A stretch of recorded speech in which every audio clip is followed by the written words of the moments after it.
much. I want to thank everyone for coming out. I was a little nervous today with the weather. It's sort of, I don't know where it was going to go, but I want to thank everyone for coming out and taking the time to come to this forum. And as everyone, you know, I am a candidate for office, but this forum tonight, I'm going to attempt to make it as fair, and every single number you see up here tonight on the slides, every single one comes from the town manager's budgets for the last 2 years or 3 years. If you look at his budgets, each one says the current fiscal year you're in that he proposes, and then it lists the prior 2 years. And so every one of these numbers, there can't be any dispute. They're not Jeff Turco's numbers. They come right from the town budget that's passed by the council. And so I think that's important. And if anyone has questions, what I'd ask is that the slideshow is pretty, it's not that lengthy, but what I would ask is that we go through this, and then we'll sit here and take as many questions as you want. If I don't know the answer, I'm going to tell you I don't know the answer, and I'll get you the answer if you leave your name and email or phone number. Because these are important issues, or this is an important issue for the people. And as I've gone around town, I've heard it from everybody talking about how, with their difficulties with the water sewer bills. So again, I want to thank you very much for coming. We are going to go through sort of the recent past with the water sewer bills. So we're going to do a quick welcome and introductions, and then talk about the recent history, the current billing practices. I want to talk about the MWRA, which is, I know, important to many of the people out here at the point who are most severely impacted by the MWRA, and then take as many questions and try to provide as many answers as I can to each one of you. So, Michelle, if we go to the next slide. Review of recent history. Fiscal year now, for the public's knowledge, fiscal year runs, it's not the calendar year, and forgive me if you know this, but I think it's important to lay this out to people. A fiscal year runs July 1st through June 30th. And so when you look at fiscal year 10, you're talking about June 30th of 2010. That's sort of the end point. So this year in June, the council passed the fiscal 14 budget, which started on July 1st and will end June 30th of 2014. So I'd ask you just keep that in mind as you're looking at these slides and some of these numbers. And again, every one of these numbers comes directly from the town manager's budget. Okay? So if you look in fiscal year 2010, the town of Winthrop charged the user, we call the MWRA, the people of Winthrop, paid, this is actual paid, $6,194,308 for water sewer. Okay? So that's what we paid in fiscal year 2010 for the period ending June 30th of 10. The MWRA charged the town of Winthrop $4,247,316. So the difference between those two numbers, the 6 million and 4, is what the town collected during that year to pay for the delivery of water sewer. Every community does it. There's nothing wrong with it. They have water sewer employees that go and fix the pipes when they break. You see them during the winter when a water main breaks or a sewer line breaks. And they go out there and they do wonderful work for the town. But that's the difference, and there's a natural charge that goes into just running the water sewer department. There's federal regulations and state regulations. Steve Keller is the DPW commissioner, has to be licensed to run the water sewer program through the state and the federal government. And now everyone knows, just using your common sense, people say to you, at your home, you should have 6 to 8 months worth of reserves for your mortgage. So if you get sick or somebody gets injured, gets ill or loses their job, you don't lose everything overnight. And so it's a goal to have 6 or 8 months worth of mortgage payments and reserves aside for those circumstances. But we all know, especially in tough economic times, that not all of us can do that. We might have 2 months or 3 months. We might have none. Or we might be hanging by a thread. And I've heard that from a lot of people as well. And so the town of Winthrop, as part of its water sewer program, we get a recommendation from the Commonwealth. The Department of Revenue at the state says that Winthrop should have all towns should have a 5% water sewer reserve. That's the goal. That's the 6 to 8 months mortgage payments put in the bank. You don't always get there, okay? So in fiscal year 2010, the combined reserve on this entire account was $171,535, or 2.77%. Not the 6 months or the 8 months, but obviously a shorter period of time. I got elected the following year, and the first budget I dealt with was fiscal 2011. And so we're going to go to the next slide, if you would, Michelle. Okay. So now, and what I did on each of these slides, I wanted you to see, because there's been some question about whether or not when I was in office we didn't raise the rates enough, and we should have raised them more, and that's why there's been a sudden increase. So I thought I would show you the difference from the prior years. What's really interesting is in fiscal 11, the first budget that I voted on, the MWRA charged us $6,169,405. We charged the people of Winthrop the $6 million. The MWRA charged us the $4,109,000. Now what's interesting is we charged the user for water sewer $24,000 less the first year I was in office than the prior year. But why did we do that? Did we underfund it? No. If you look, the MWRA decreased what they charged the town by $137,000. So the MWRA collected $137,000 less. We only lowered the rates during that year by almost $25,000. The rates went down in large part because of the efforts of Marie Turner and, frankly, a citizen, Guy Brandenstein, looked at the U.S. Census numbers. And the MWRA, when they calculate what we pay for water, sewer, water in particular, they use a 3-year rolling average. And factored into their number is what our population is. And the Census Department blew it when they did the last census. They came up with a number that had some 21,000 people in Winthrop. Because what they did the hard count, and then because we're in Suffolk County, they go out and they assume a certain uncountable population, homeless and others, that won't come out of the woodwork. And so they automatically increase by a fixed percent how many people. They said Winthrop's in Suffolk County, Boston, Revere, Chelsea, we're going to use the same effect on Winthrop. And so the MWRA took that number. Now most communities like when the numbers are high because you qualify for more federal and state money. Well, with the MWRA, it was the opposite effect. Because they had a higher population, our bill went up. We were overcharged. And so Guy brought this to the attention of the council and to the town and to Marie Turner, and she went and she fought with the MWRA, and ultimately they refunded $165,000 of overcharged money. First time they'd ever done it in their history, because of Marie's efforts and because a citizen, looking at numbers, said this doesn't look right. We got to check into this. So, again, my first year for the period that ended June 30th of 2011, we had a reserve of $94,069, and it was 1.52%. So our 6 to 8 months of mortgage is more down to 2 months. It shrunk that year. Okay? So now we go to the next year. We see an increase now. We charged the people of Winthrop, we collected actual dollars from the people, $6,486,954. It was an increase for water sewer combined of $317,000 from the prior year. You go down to the MWRA, they increased the rates $256,000. So there's an increase, the town, we increased, I was part of formulating that budget, we increased by $317 more, obviously it was about $70,000 more than the MWRA. That's how you get bond money that then goes and pays for we did Bellevue, we did Nahant, and you do some of these projects using bond money, so you increase it a little bit. So now, but look at the reserves. You know, the reserves for that year when we did this went up to $253,000, or 3.9%. So, you know, we're getting back closer after 2 years, back up to that 6 to 8 month mark that we want to be for our mortgage payments in reserve. You know, so now that's sort of what I call the recent history. That's the last budget that I voted on, fiscal 2012, that started in the 6 months before I left office and then ended on June 30th of 2012 after I had left office. So now we go to what's going on in the last 2 years. This is very colorful. For fiscal 13, which just ended June 30th, and we were told in January that our neighbors and friends were thieves, that we were stealing water, and that's why we needed to increase the rate. We were told that there were leaks. We were told that the MWRA jacked up the rates on us. We were given a whole host of excuses. We were told that numbers that I put out to the public weren't true. And so these are the actual numbers from the town manager's budget. The MWRA, well, we charged the people of Winthrop last year $7,045,932, an increase of $558,978 over the prior year. Okay?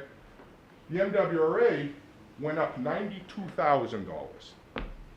So they only increased it by $92,000, and we went up $558,000 in the most recent fiscal year that just ended. Now look at the reserves. We were told that the accounts were in the hole, we had no money, things were bad. Can you go back to the last 2 slides ago with my reserve for fiscal 12? Go ahead. So you look at the reserve at the end of fiscal 12, which is June 30th of 2012. 1 year later, now I'll go to 13, please. they're up to $1.12256 million of reserve. The state recommends 5%, 6 to 8 months of mortgage payments. Look at the number, 15.9%. When you're wondering why the water sewer rates have skyrocketed, it's not because our friends, neighbors, and family members are stealing water. It's not because the MWRA, because those are the numbers, $92,000. It's because a conscious decision was made that, you know what, this is a place we can get money and nobody's going to squawk about it. They're just going to pay the bills. And as one person said to me, I went and asked the question of an elected official and was told, be happy you have running water. You know, and you know, there's sort of this attitude that, you know, this is okay. So now let's fast forward. So again, keep 15.9%. The budget that was passed this year for July 1st that we're in right now, I call it a water profit. Anybody you can disagree with my terminology. The state calls it retained revenue. You charge more money. If you look at the budget for this year, the town, if they collect everything that they bill, and if they spend everything they plan to spend, they will add $60,000 of reserve and $240 some odd thousand of additional retained revenue. That's the year we're in right now. So if you go to 14, so now $7,534,627 is what they plan to charge the people of Winthrop this year, up an additional $488,695.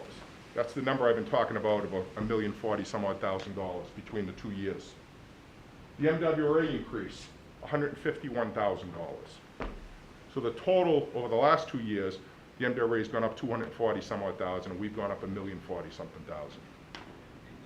And you look at the reserve that's expected based on their budget. If their budget comes in on budget, the reserve goes up to 18.87%. Does anybody here, there might be a couple, we'd be fortunate. Does anybody here have 2 years worth of mortgage payments put in the bank, ready to pay their bills? Because that in essence is what Winthrop has done. You know, so now I want to be fair about this in that there's probably anybody that drives around the streets knows, you don't see the pipes underground, but you know that our streets are in need of work, our sidewalks are in need of work. There's probably $50 or $100 million of repair work that needs to be done in this town. But the challenge of leadership in this town is to say, how do we prioritize what needs to be done and do what needs to be done in a way that doesn't croak the people? And if we're going to decide to invest, you know, to increase the rates as much as this, come out and have the, you know, the temerity to tell people this is what we're going to do. And instead, we heard in January, well, you know, things are really tough, and the state ordered us. The state ordered us to raise the rate, and that's why the rate skyrocketed. And then they said, well, where's the letter from the state? Well, they told us over the phone.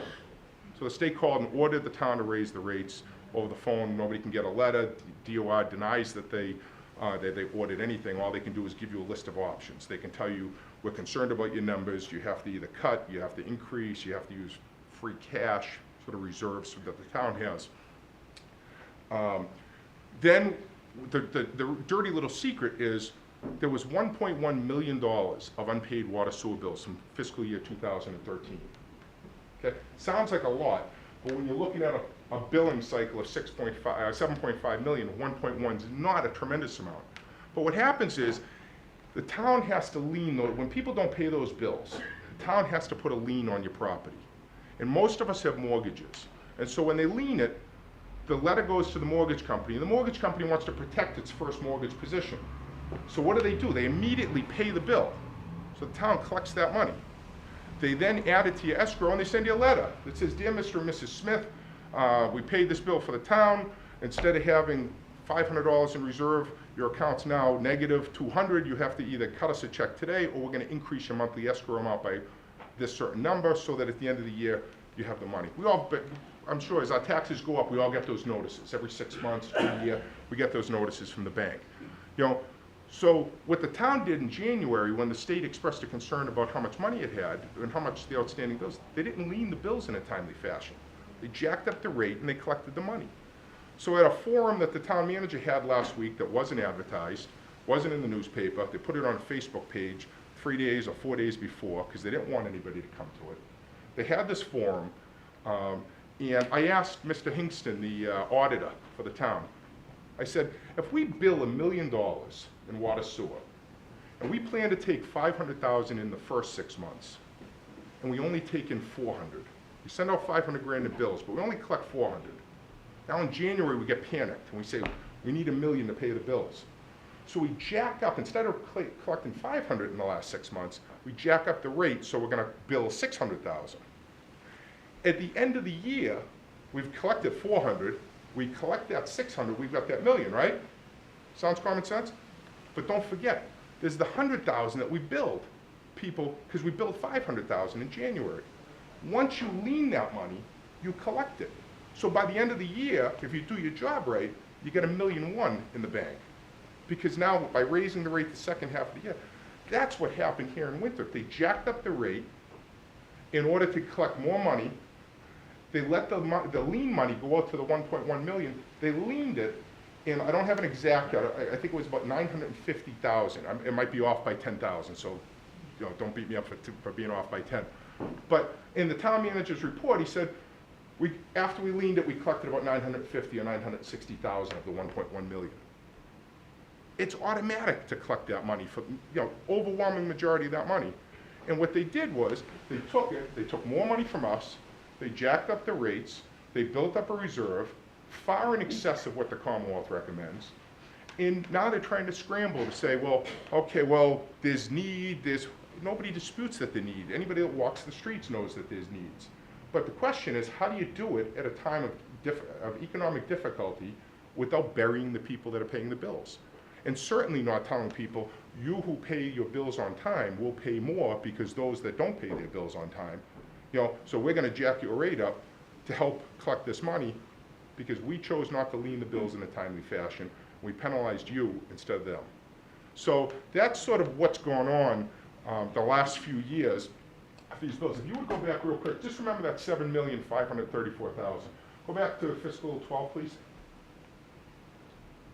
So that's the last number for the last budget that I voted on, was the 6,486,000. Now go back, please, to 14. So you see the number, it's $1,047,000 more in 2 years. That's what they voted on. So when you look at water sewer and you're wondering what's going on, it's the people need to stand up. That I think there's a tendency, we're all busy in our lives, we don't have time to get involved, we're frustrated, we get our bill and we're outraged, but we don't have time to get angry and to step up and say, we deserve answers, we deserve better. We don't deserve to have a forum scheduled for the public, announce that it's canceled, and then because somebody schedules a forum and invites the public to it, to then quickly hurry up and have a forum on 4 days' notice without any notice to the people. I mean, how many people knew that there was a water sewer forum by the town last Monday? 1, 2, 3, 4, maybe 10 people in the room. I mean, you go out. There's a reason you have the transcript and you have CAT, is to give people notice so people can come and listen to what's going on and then ask the tough questions. So now if we go to the next, so coming up in the next 2 years, one of the most important things, besides the water sewer rates, one of the most important things that's going to happen in this town, and one of the reasons I asked CAT to tape this, is whether I'm successful in my endeavor or Peter is successful in his endeavor. I hope that tonight there'll be a video recording of this that we can share with whether it's me or Peter and say, as the town begins to enter negotiations with the MWA over a mitigation package, we want your feedback and your input as to what are your concerns? What do you think needs to be addressed by the town? What were the deficiencies of the last one that you've lived with, particularly the people out here on the point who've had to deal with the trucks and issues? And so, rather than putting up a whole series of, I could tell you my views on it, but frankly, I want to hear your views on it and what you think what your concerns are, what you think we should work on. And I will tell you from my own experience with the airport hazards, I live on the other side of town, and I look at the airport every day, and there's a lot of people on my street that are very active with concerns about the airport, the airport and some of the concerns before the Airport Hazards Committee.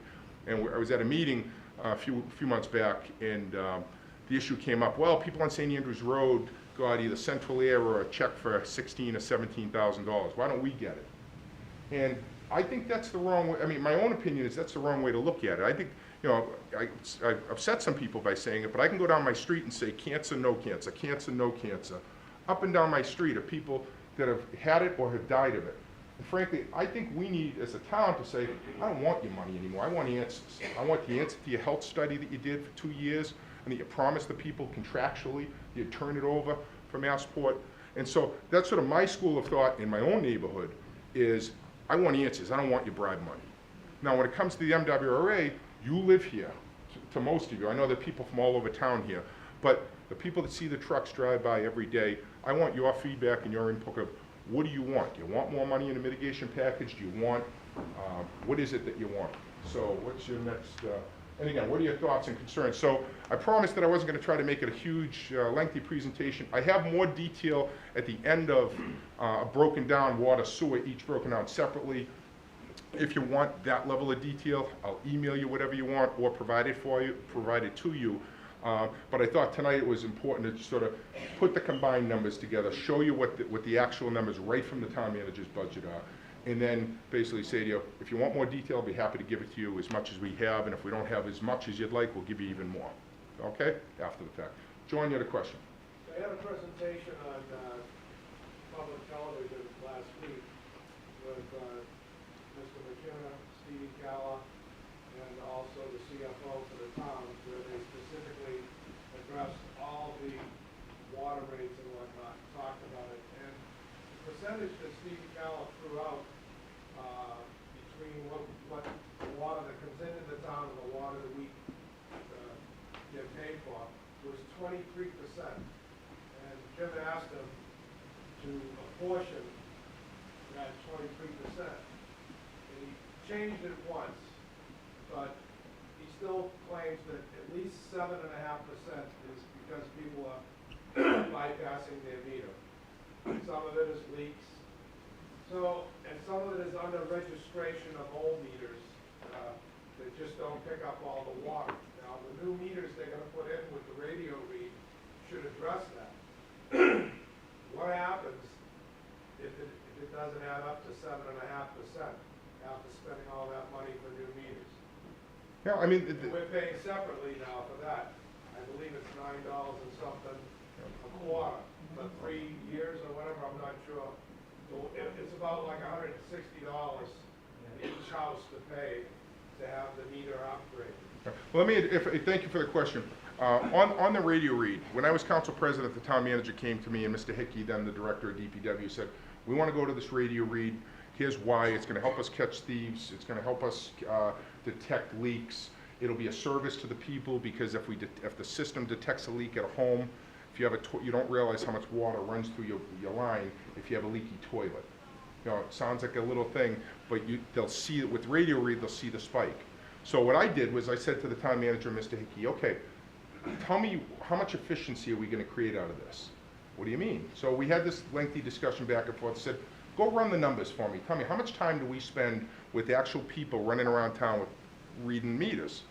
And so after Mr. Hickey did a very nice study and came back and said, the equivalent of 2.3 full-time equivalent employees reads meters all year round. So 2.3 people in DPW, all they do is read meters all year round, full-time.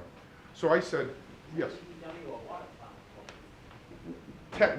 Water department employees is who actually does it. But what they do is the way they use them there is they're interchangeable. And that's what's, I'll get back to that in 1 second if you don't mind. So what I said was, why don't we, I said, fine, I'm for the radio read program. We'll eliminate the 2.3 positions that we no longer need through attrition. I don't want to lay anyone off in a bad economy. As they retire, we'll take their salary and their benefits, and we'll pay for the meters. And then we'll get the benefit of detecting stolen water, detecting leaks so we don't waste money through leaks. We minimize that, and it costs the people nothing additional. There was a discussion, well, you know, we need those people. I said, no, you've given me a study that says they do nothing but read meters, and now we don't read meters anymore, so you don't need them. So then we went and had the follow-up. Well, we're going to need additional clerical staff, about a half a person, to do some of the backroom stuff on the computer. I said, great, understandable.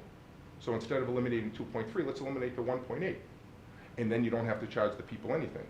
And you can have the meters, and you get all these other benefits. And that's where it was left off. And then somehow over the last couple of years, it's transformed into radio read's a great thing, we're going to do it, and we're going to charge the people in an increased rate to pay for it, plus in this $160 fee or whatever it is there. The question, the question was about DPW and water sewer employees. So in most cities and towns, DPW is separate from water sewer. They're two separate departments.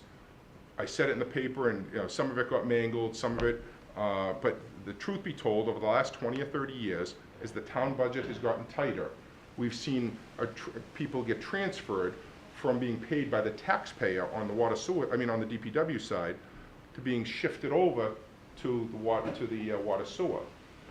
At the meeting a week ago that the town manager had, he was asked the question, Mr. Sacco stood up and asked him, well, I called DOR and they told me they never ordered you to raise the rate. So, well, they said we could have cut the budget, but if we cut the budget, and you were there, Mr. McNiff, tell me if I'm wrong on this part, said, if we cut the budget, we'd have no DPW, we'd shut down the operation.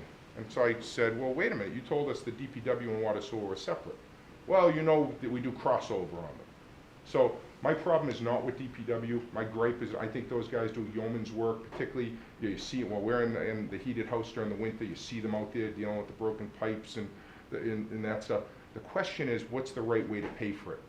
And so when I was in office, one of the things the town manager agreed to do was a time study, where what we would do is we would have every guy in water, sewer, and DPW fill out a timesheet every day in either 1 or 2 hour blocks, whatever was manageable for them. And they would list what they were doing for work. And on a quarterly basis, you would do an analysis to say, okay, we have 17 people approximately assigned to water sewer.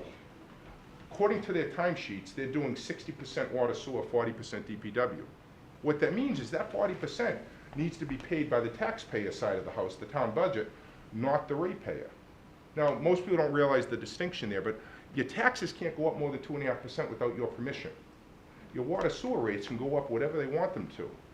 And so I got, some people took offense to saying that it's a way around 2.5. Well, it is. There's no other way to describe it. It's a simple, easy way to get around 2.5. And over the years, as the town had its budget cut, you have a series of bad choices. Geez, how many positions do we eliminate? How much cutback can we afford?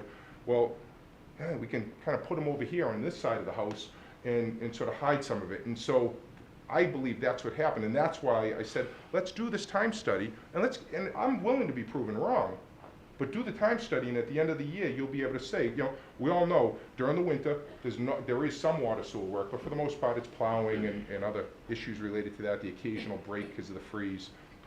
During the summer, they're very busy doing a lot more water sewer lines.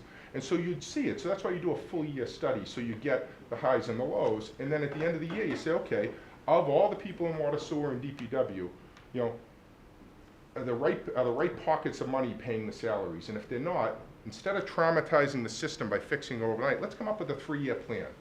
And if what I think is right, which is we have 5 or 6 or 7 employees too many being charged to water sewer, if I'm right, the time study will show it. And then we'll put in place a plan. So every year, we'll shift 2 people over to the DPW budget and let them be paid by the taxpayer, by our 2.5 allowance. And that way, you can stabilize or cut the water sewer rate, and you're only charging the user for water sewer what they're supposed to be charged. Now, it may sound like it's a minor issue to do that, but anybody that owns property knows you can deduct your property tax. You can't deduct water sewer unless you own a multifamily. So it may seem inconsequential, but when you're getting a $500 or $600 or $700 water bill, I've got 5 little kids. My last water bill was $539. My kids are young enough. It's my wife and myself and 5 kids, 8 and under. The kids take baths together, the boys and the girls separately. $539 or $49. You sit there and you scratch your head and say, can this be real? Yes. How much of town manager's salaries derive from water and sewer? What the town, none directly, but they do it indirectly. What they do is I believe it's 2/3. Now I think they changed it in July, but it was 2/3 of the DPW director's salary was paid by water sewer, 1/3 by water, 1/3 by sewer. The town then charged, and a whole bunch of other, sort of his secretary and the foreman, and then the town charges a fee for management and oversight of $300,000+ to the water sewer fund as well. And that's where the number was in the 180 range. Then when the budget crisis happened under Rick White and the state made 2 mid-year cuts, Rick White literally said, we need more money, double the fee. No analysis done, just we need the money, do it. So, yes, ma'am.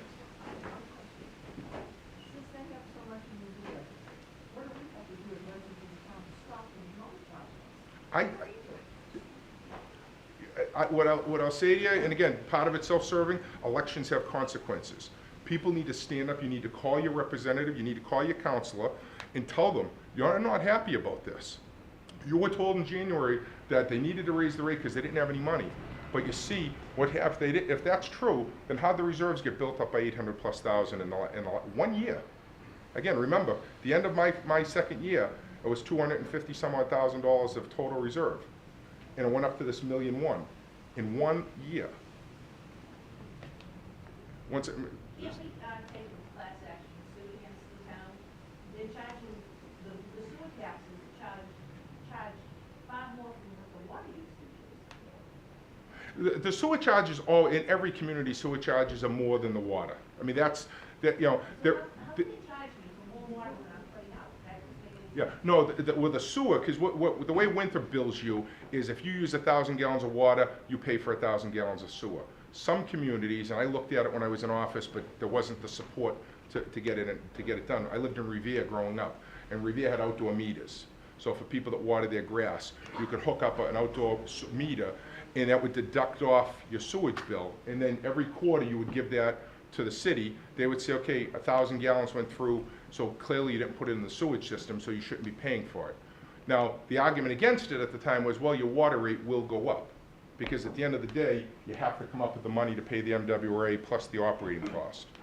But I think it's a more honest way of doing business. I didn't turn my sprinkler system on once this summer, because my water bill was so outrageous. I can't afford the extra money it'll take to keep my grass green. So you know what? What does that do to a neighborhood when people sit there and say they can't afford to do that? You know? So, How can we not afford water? It makes no sense. How we cannot afford water?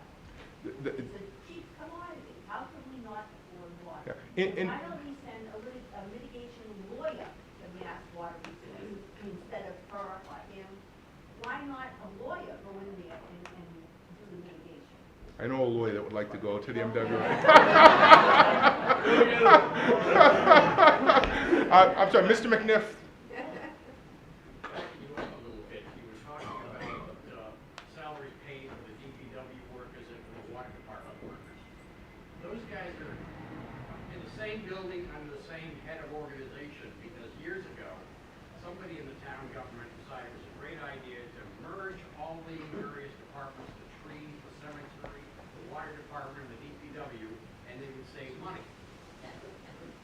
Are you now suggesting that it's time to start splitting some of these departments apart and funding their salaries in such a way that they are accountable to the users? In other words, graves are gonna pay for the cemetery workers, and water is gonna pay for the water department, and I don't know what's gonna pay for the DPW, and somebody's gonna go chop down.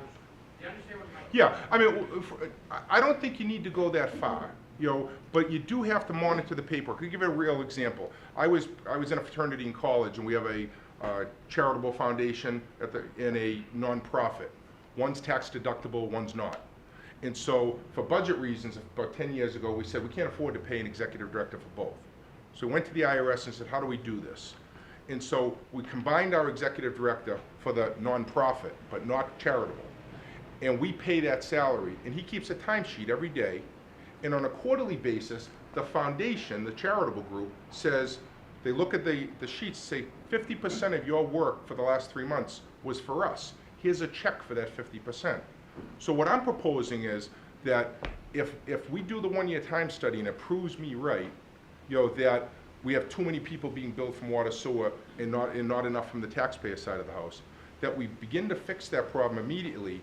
And then going forward, we have two choices. You either do a hard split and you break them off into separate departments, or you do the timesheet study where every three months you're doing the analysis to say, you're gonna, you know, if water sewer is owed money by the town, you know, then you give it to them. You don't want to be in a situation where, because there's a complete wall between them, that DPW is understaffed and they have to go out and hire, or they have to go out and contract with people to do work, when you have water sewer slow and they could help out. But you have to monitor the actual work so that who pays for it is correct. Well, can I do a follow-up? Please, and then this gentleman's got a question. What you're saying now about surplus labor sometimes because they don't have enough work to do,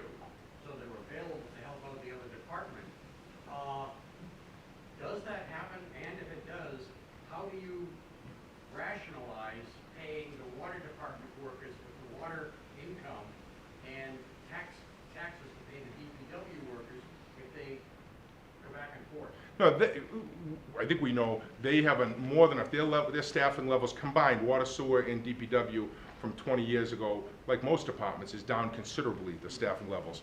So what I mean by that is there are high points and low points for work that water, sewer employees do. And so during the winter, when it's more of a low point for what they do, in the high point of work for DPW in terms of plowing and dealing with flooding out here, you know, you're not going to say, well, you guys are water sewer, we're not going to use you, we're going to go out and hire private contractors to help. And so what you do is you take those employees, have them help out the DPW people, but you keep track of it, and then at the end of the quarter you say, okay, these people did this, so now we need to do a reconciliation of the funds so that water sewer pays for water sewer work and taxpayer money pays for taxpayer money. Yes, sir. I hate to be a pessimist, but you want these guys from the water department and the DPW to fill out these forms to determine how they're gonna be paid, but their boss wants the money to come from the water bill and not from the taxes. So don't you think that those are gonna be skewed the way? Two things. One is, for the first time in quite a while, the town charter has a provision that allows the council to hire an internal auditor. You know, the way the system is set up, you got a town manager and his administration, you have your elected officials, and they're not always supposed to agree. You know, I know everyone likes to talk about, you know, hold hands and sing kumbaya and sort of work together. You're not always supposed to agree. It's important to move the town forward, but also to challenge each other and make sure we keep each other honest with the numbers. And so the charter allows the council to hire an internal auditor, not the administration, because the internal auditor is auditing the administration so that the council knows it's getting good info. So one of the things I would do is say to the internal auditor, one of the things we want you to track is this exact type of situation. So they can look at, now I don't think, whether it's Steve Caller or his predecessor Dave Hickey, I don't think they care where the employees are paid from. This comes from the top, this comes from the leadership, you know, on the council, frankly, and from the town manager's office, that this is the easy path. When Rick White said we need money because of state budget cuts, double the user charge to the water sewer fund, you know, that was the easy thing. I don't think Mr. Hickey at the time could have cared less that what was happening. It was the town manager said, we're going to cut 3 people from your office or we're going to jack this up. You know, so I personally, I know Steve Caller well. I have great confidence in him. I know some, you know, I think he does. I think the things that he's done and that he's motivated his guys to do the last couple of years, the last few years in town have been great. Between the sidewalks and, you know, program that we started a few years ago, I think it's been phenomenal. But there's a lot of work to be done, and it's a leadership issue. You know, where you need somebody that's willing to step up and say, look, you know, I could have ignored the slide and not showed you that our reserve went down, but you know what? There's nothing to hide with it. These are real numbers, just like we do every day with our books. When we sit there, why can't we get to 6 or 8 months? I'd love to be at 8 months. So did I answer you? Okay. If I don't pay my taxes for 2 years, my name might end up in the transcript. Is that the case? I've seen other people, their name ends up in the transcript for failure to pay their taxes. Yeah. So if 7.5% of us are stealing water, and Jim McKinnon asked Steve Caller, have you actually caught people stealing water? The answer was yes. And then he asked, well, what did you do? And he said, well, going forward, we're not going to have a valve ahead of the meter that the resident can shut off so that it allows them to tamper with the meter. But my question is, I haven't seen anything about anybody being prosecuted for stealing water. Nobody's been prosecuted. Well, So I mean, it's zero, Where's the enforcement? but it's not DPW's job to prosecute. It's when the numbers come out and you look at the bills and you look at the usage and you say, how could somebody have usage of 0 usage for a year and live in the house? You know, and you look at that, you know, then that goes to the town manager's office, and then you sit down with the leadership. The way our system is set up is the manager and the council president talk and say, where are we, you know, as a policy matter going with this? You make a criminal referral to the police department so they can bring a complaint in the East Boston District Court. You know, and if there is that much, I can tell you when I was council president, nobody ever showed me a report saying that there was, you know, hundreds of thousands of dollars of stolen water, because we would have acted on it if it was. Do I doubt that water is stolen? No. One of the benefits of Radio Read, if it's done right and self-funds, is that you'll catch that, because again, the system is triggered so that it's minute by minute, second by second, it's reading your water bill. And so you can trigger it to say, okay, if there's no use for 4 days, let us know. And you may catch someone that's just on vacation, that's just the way it is. But when you catch someone that's, for a week, a month, you start to say, okay, are they snowbirds or are they stealing? And that's one of the ways. But I also think once you do that, you're putting in new meters that reduces the likelihood that they can be tampered with. And if people know that constantly, these numbers are constantly coming up, it's not like somebody needs to be at the computer saying, okay, I'm monitoring John Rogers, make sure his water's not stopping. What happens is you put an electronic flag in, you're technological, that says, if water's 0 or if water's under this certain level, based on the average user in town uses X, if it's below X for more than a certain number of days, flag me, send me an email. And then it pops up for the water sewer department. Yes, and then, I'm sorry, Kathleen? Yep. I have a question with regard to a question that was asked with the correlation between the town manager's salary and the water and sewer rate, if you will, or bill. I guess I'm curious how that's being correlated. I thought that the town manager's salary was determined, which I could be wrong, by the council, which would be all of the members. Yes. So I guess I'm interested because it seems to me the inference there was a credibility issue for our town manager, that the numbers he might be reporting might have a reasoning behind them because they're related to a salary. So I'm a little, I have no idea that the town manager's salary was somehow related, or whatever the right word might be, with regard to our water and sewer bills. I just don't understand. Thank you very much for pointing that out, and if anyone else, I think the point, I took the question as being this: the town manager's salary is set by the council. Council negotiates a contract, he has a contract, and in it says what the salary is. There are performance evaluations, it's set completely by the council, irrespective of water. So I took the question as, how much of the town manager's salary gets paid out of water sewer as opposed to the taxpayer money? And so, for example, the DPW. So meaning like, so I don't know, 5% is paid out of water and sewer revenue, and the remaining 95% is paid out of other revenue. Taxes.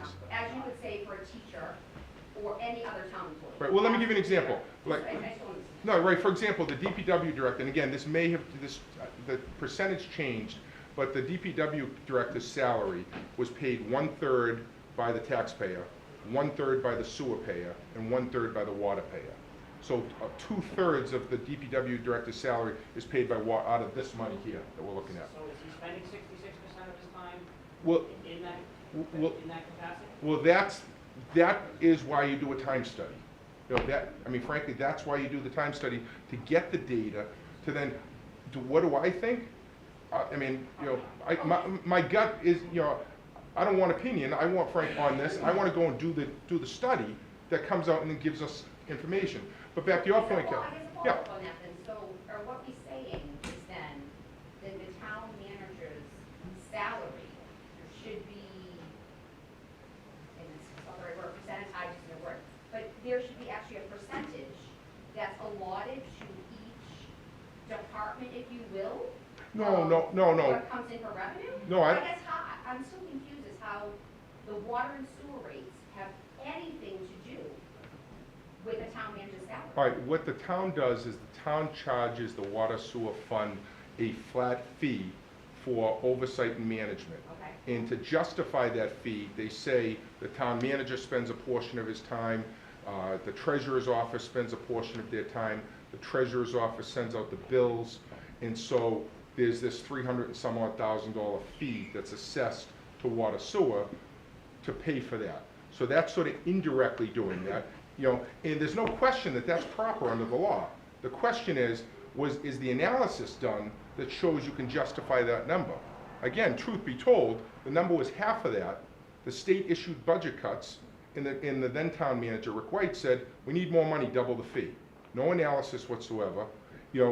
And so I take the position that if you're going to raise that fee, you must do the analysis so that when I stand before the people and you say to me, why are you charging water sewer $370,000 or $360,000 in an oversight fee, I can say, okay, here's what it is. The town manager spends X percentage of his time. That includes sending out the actual bills and the postage, that's X. You know, and you go through and if the data backs it up, or the analysis backs it up, that's what it is. You know, so that's why, but I took the question is not about, is any of his salary directly paid? It's not. Well, no, it seems to be a correlation with regard to his credibility and reporting. I saw a few nodding heads, so I thank you for the question, So, but I and think I they, just want to understand the, the correlation. is, John, let me just see if there's any, Gary. Yeah, no, working at Woodside Hardware for the past 15 years, I'm not there anymore, but I would just want to say one thing. You already answered the question, and Emily was over there answered the question also. We'd have 12 people a day come in from Revere with their water meters that they put outside. 12 people a day. Can't hear what you're saying. He said it at Woodside Hardware. Will you just speak up, repeat what you said and speak up? Working at Woodside Hardware, we had 12 people from Revere, probably every day, bring in their water meters from Town Hall. So they wouldn't be charged for filling their pool or watering their lawns. They would get a break. You've already answered the question, but I was just going to tell you how many people did that. That's the outdoor, I don't know if anyone knows anyone in Revere, I think Medford does it, but it's a little black meter that you hook up to your spigot, you know, and then you hook up your hose, and it measures what's going through the hose. And they would come to us and would give them the fittings to make that work. Right, and then once a quarter, you're supposed to do it once a quarter, frankly, I was bad, I did it once a year. You know, I'd bring it in so I get my final bill would be sort of a really cheap bill. You know, but again, you know, you still have to raise a certain amount of money, and so it's not just all coming off the top. At the end of the day, the water will go up slightly, but you'll pay the actual, for what you actually use, and you won't pay for sewage that you never used, Well, which is 2.5 times the cost. What irritated me was, why isn't the town of Winthrop doing this? But Revere can come in every day. But if you want it, if that's something that people say, you know what, this is, you know, you need to pick up the phone and call your counselor, call the town manager's office and tell them, I forgot his name, Jerry, used on the radio years ago, we're mad as hell and we're not gonna take it anymore.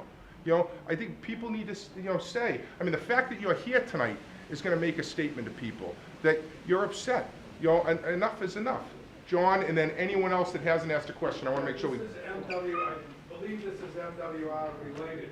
There's a rumor going around, and I've had it confirmed by gratuitous sources that actually work for the MWRA, that they're putting in a bid to take food waste from the city of Boston. The city of Boston's not going to allow people to throw food in their trash, and they're going to take it to the island. And at first I thought they were going to incinerate it, but I've been told that they're going to digest it in the digesters and charge a fee for that. My concern is the trucking of those products from other communities to the town of Winthrop. Has anyone at Town Hall heard what I've heard? Yeah, what John's talking about is the Commonwealth of Massachusetts passed a law that as of 2014, food waste is no longer allowed to be deposited into landfills in the Commonwealth. And so now what's happening is there's tremendous pressure on various state agencies, MWRA being the biggest, to take food waste that's processed and then use it to convert it to methane gas, which they then sell for a profit. And so where would that go? They put out an RFP for businesses. Part of the problem is the technology to do this isn't really refined yet, and so they're kind of caught against the Commonwealth's 2014 deadline and the fact that technology isn't quite there yet. But they put out at least one, and I believe they were going to pull it back because it was poorly done. Now they're putting out a second RFP for trucking companies that would haul food waste out to Deer Island. And so it's in the early stages. I will say that the council discussed this about a month ago. Somebody brought it up and councils collectively expressed their disapproval of it. But the reality is it's a state agency, and unless it's part of mitigation, we sit down across the table and we fight, and if we need to, lay in the streets like days of old. and say, no, you're not gonna do this, we're not gonna be a swill factory for the rest of this area, you know, we don't want it. That has a much bigger impact on the point. And again, this goes back to what people, you know, this goes back to the choice, why I brought up Massport earlier with the air conditioner and the cash versus saying, no, we don't want it. You know, the people that live here that have to deal with this, you know, it's all across the town, but going over the bridge, going through our streets, but at the end of the day, you bear most of the brunt out here on the point, and so you need to tell us, you know, what is it that you want as part of a mitigation package? The old, not the most recent, but the prior agreement said they couldn't have one truck come in this town without a police escort. And that was removed from the last agreement. You know, we need to find out what is it that people want, and that's really what I'm interested in hearing, so that, again, whether it's me or somebody else, there's a record where you who live here, who came out on this type of crazy night, are willing to tell us what you want. Large facility on the. All right. Where the dogs go. Guy? Yeah, weren't they supposed to use that for all the employees that ride on the street and trucks? So the question up front is, weren't they supposed to use the barge area for employees and for trucks and all that? And that was the original plan.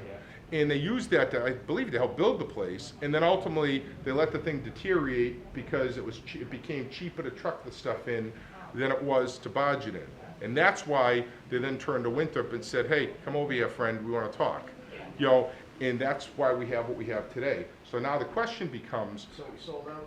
I don't think anybody in the town, in fairness to the Board of Selectmen at the time, I don't think they knew that the MWRA was going to do a several $100 million upgrade to the facility.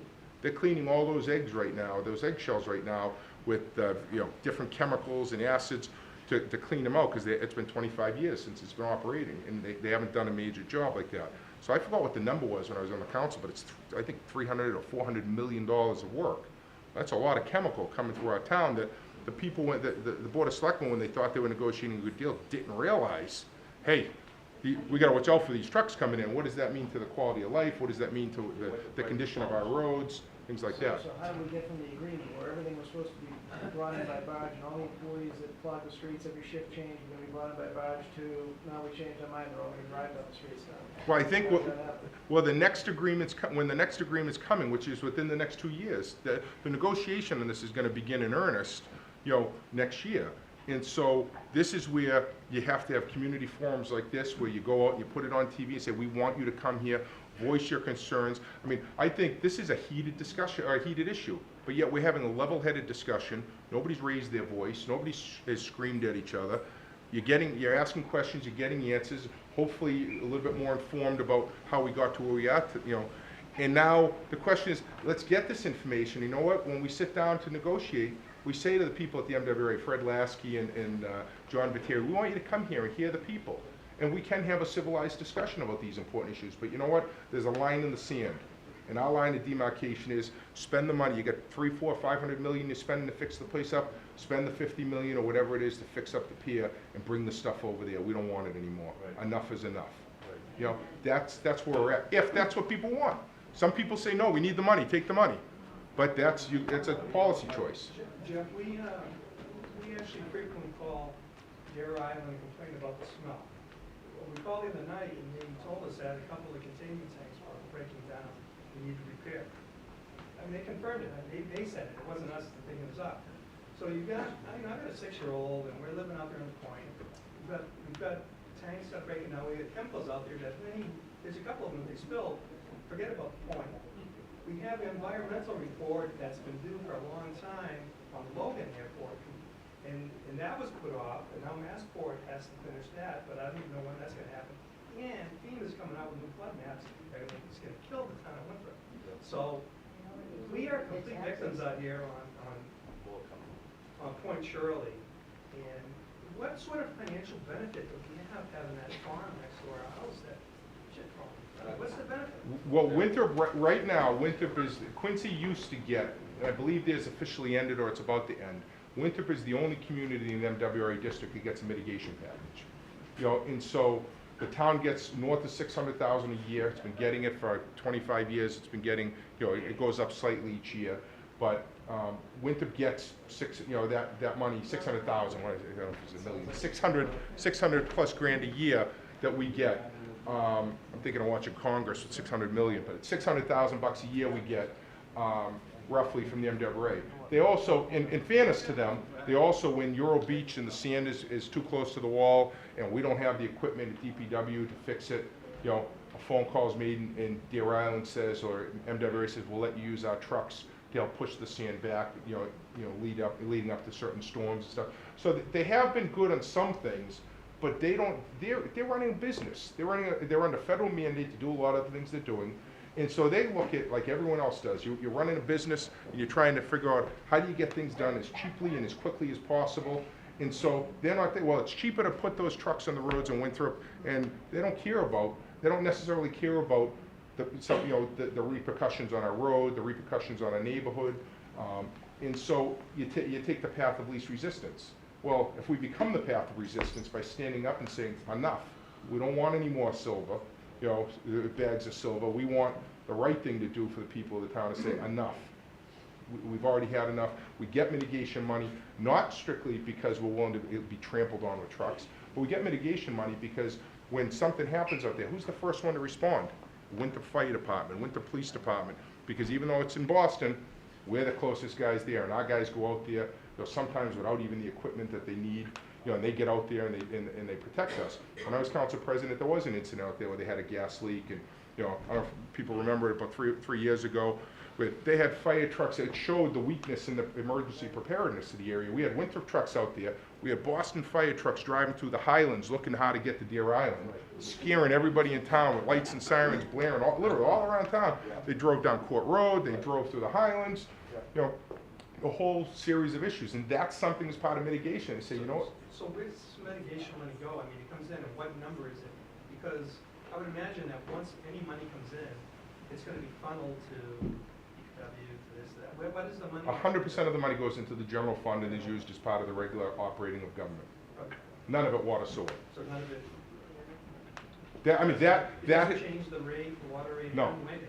It just goes to the town. It goes to the general fund of the town. The same thing like the Massport gives us $900,000+ bucks a year. That goes in the general fund, of the operating of the budget. And that was a decision that the town leaders made 25. That's not, frankly, Peter. That's not 25 years ago. The people of the town, the town leadership made the decision. They got this money, and instead of putting it aside, I mean, I'm a believer that if anyone follows Alaska got all this oil revenue.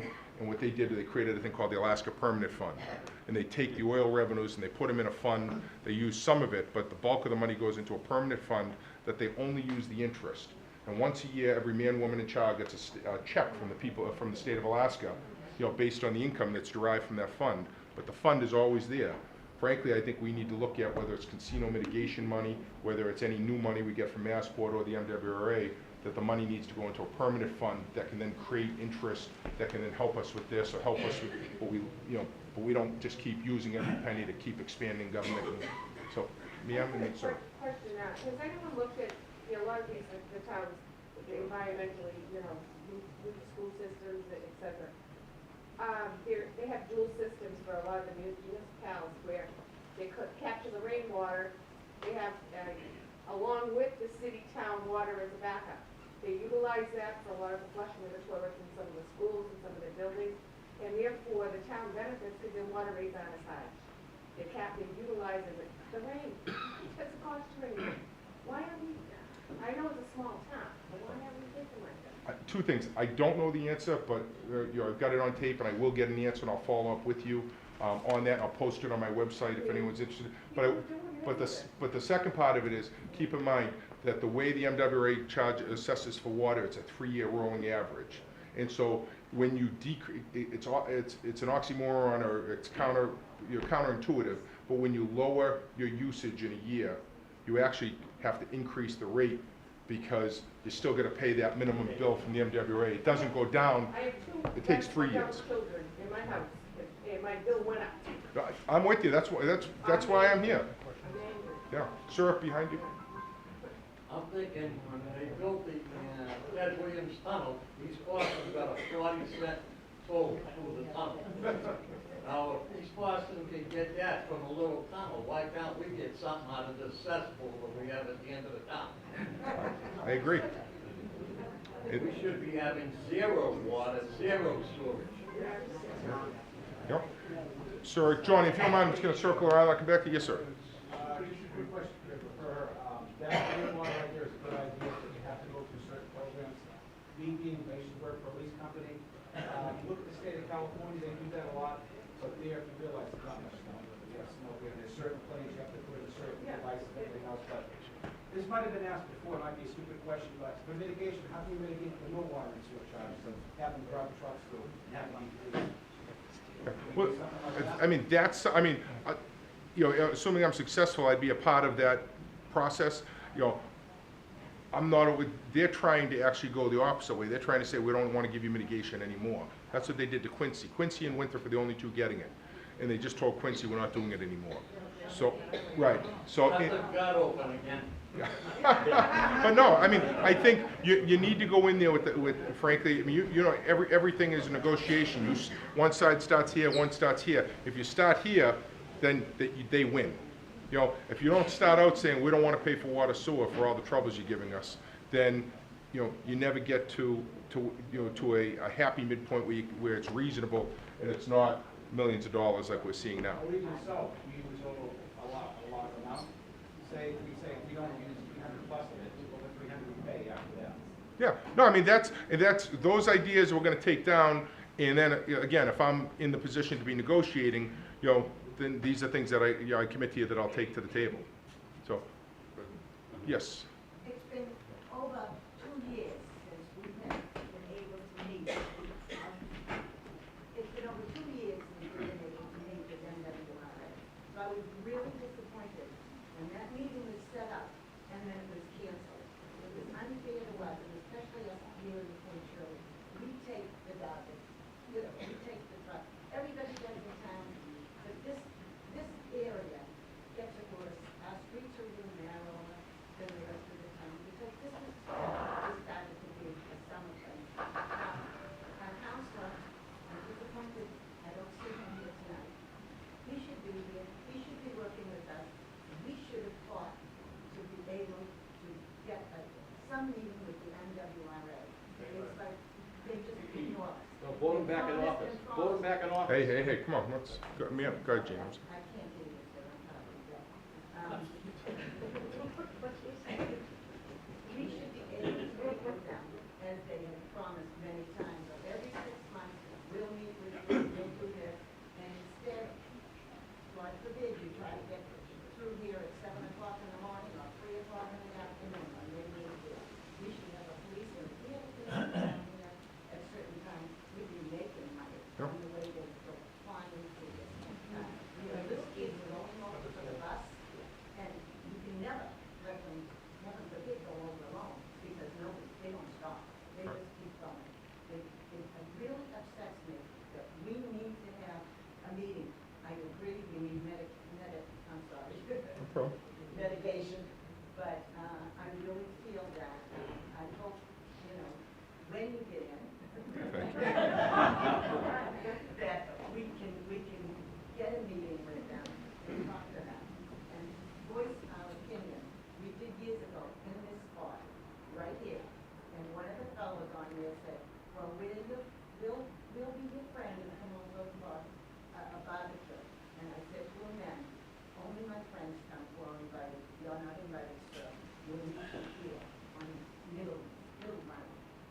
We need to have somebody who's strong enough to fight for us, to get a meeting and to talk to them. Well, I will, thank you.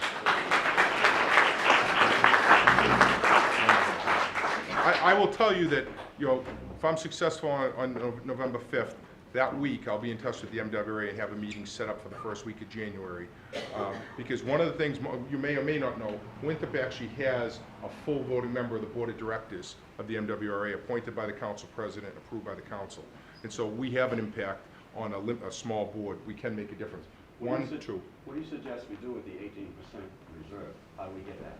Well, tomorrow night there's a council president debate. I'm going to talk about my plan for how to address water, but I'll tell you right now, the very first thing I would do as a member of the council is propose to eliminate the residential fee for new meters.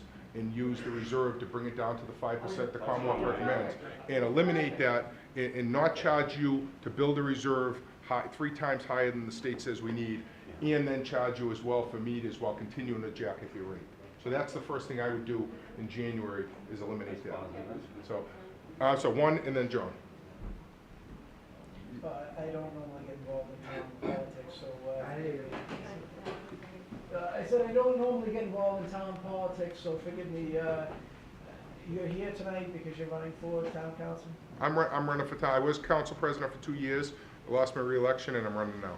All right, so you came here tonight, you pointed out a lot of facts, and you seem to know all of the town's problems pretty clearly. We're getting charged too much for water, and you understand we have trucks and too many cars rolling through the streets. I just want to know how you would change things if you got elected. The first part is showing up. The first part of leadership is showing up. And, you know, the current council president called for a public meeting on water sewer when I started talking about this. And they announced it repeatedly at council meetings. They put an ad in the paper. And then as the hue and cry about water bills got louder and louder, and the excuses were proven to be not correct, you know, that meeting got canceled because I don't want to seem political, was the expression. The town manager then has a water sewer meeting, which wasn't well publicized, and the council president didn't even show up to listen to the people there. You can't do your job as council president or as any elected official unless you show up and you hear what the people are saying, because it's easy to get, you know, it's easy when you're sitting in the meetings of the town manager or, you know, and talking about different things to lose sight of the fact that there are real people out there paying these bills. You know, and so if you're not hearing people saying, wow, I'm getting, what happened to my water bill? You know, but that's the, I mean, to me, part of it is showing up, having forums like this to get your feedback, to then go and say, some of it, well, you don't need a meeting to know what happened at water sewer the last 2 years is outrageous. You know, you just need to look at your bill. So I don't want to keep people, what time is it now? It's almost quarter past. Okay, I'll stay as long as you want. John, you had another question, and then if anyone else that hasn't asked a question, I'd love to hear them. If you have follow-up questions, Lee, your question? I'm sorry, John. Water meeting a week or two ago. He admitted that the schools are needed, but they're not filled with water. So, schools around have got big budgets for real estate taxes. And now we're also funding, because we have to pay higher rates because they're not billed for it. When I was council president, I fought for the Harbor Master's Department pays water, sewer, I believe the police and fire pay it. You know, I take the position that if you're going to charge a $300,000+ management fee and you're going to have as many employees billed to water sewer, you can't also take free water. You can't have both.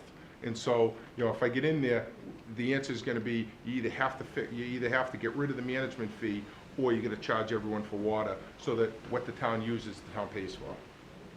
John? These meetings that Gina referred to that occurred 2 years ago were by precinct, and they had one for this precinct at the Winthrop-Turco.